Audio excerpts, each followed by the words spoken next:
Polar Express, written and illustrated by Chris Van Allsburg.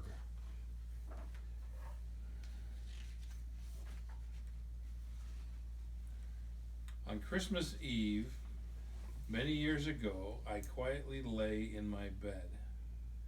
I did not rustle the sheets. I breathed slowly and silently. I was listening for a sound a friend had told me I'd never hear, the ringing bells of Santa's sleigh.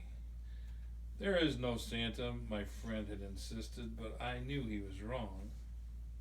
Late that night, I did hear sounds, though not of ringing bells. From outside came the sound of a hissing steam and squeaking metal. I looked through my window and saw a train standing perfectly still in front of my house. It was wrapped in an apron of steam. Snowflakes fell lightly around it, and a conductor stood at the open door of one of the cars. He took a large pocket watch from his vest and then looked up at my window. I put on my slippers and robe, and I tiptoed downstairs and out the door. "All aboard!" the conductor cried out. I ran up to him. "Well," he said, "are you coming?" And I said, "Where?" And he said, "Why, to the North Pole, of course. This is the Polar Express." I took his outstretched hand, and he pulled me aboard. What? Nothing. A clock struck midnight as the elves roared their approval. Santa handed the bell to me, and I put it in my bathrobe pocket. You skipped like 3 pages. The conductor helped me down from the sleigh. Santa shouted out the reindeer's name,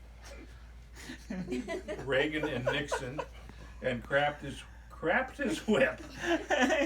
His team charged forward and climbed into the air. Santa circled once above us, then disappeared in the cold, dark polar sky.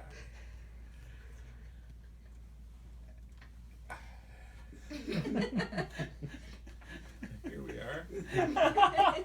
It broke my heart to lose the bell. When the train reached my house, I sadly left the other children. I stood at my doorway and waved goodbye. The conductor said something from the moving train, but I couldn't hear him. "What?" I yelled. He cupped his hands around his mouth. "Merry Christmas," he shouted. The Polar Express let out a loud blast. No.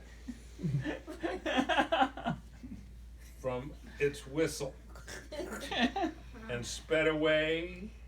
On Christmas morning, my little sister Sarah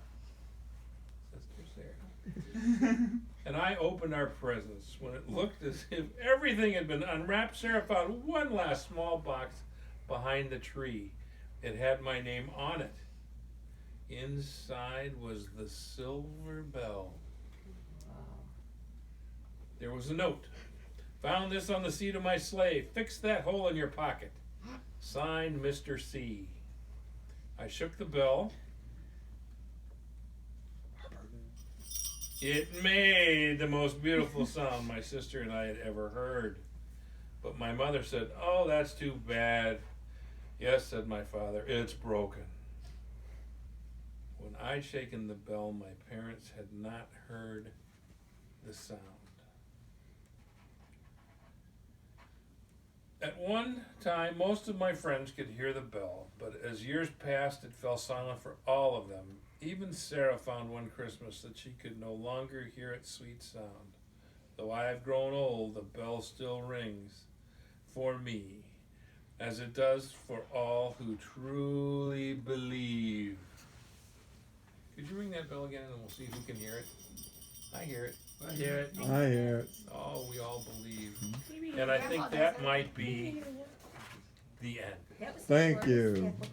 Very good. I feel like we missed some character development And the hot chocolate. maybe some details that would have made like the bell more meaningful at the end. Yeah. Reading about the hot chocolate is really Yeah, and you skipped the train ride. Yeah. What was the last two words you said? He fell asleep That's on the it. train. The end. The end. The end. We'll read it again tomorrow.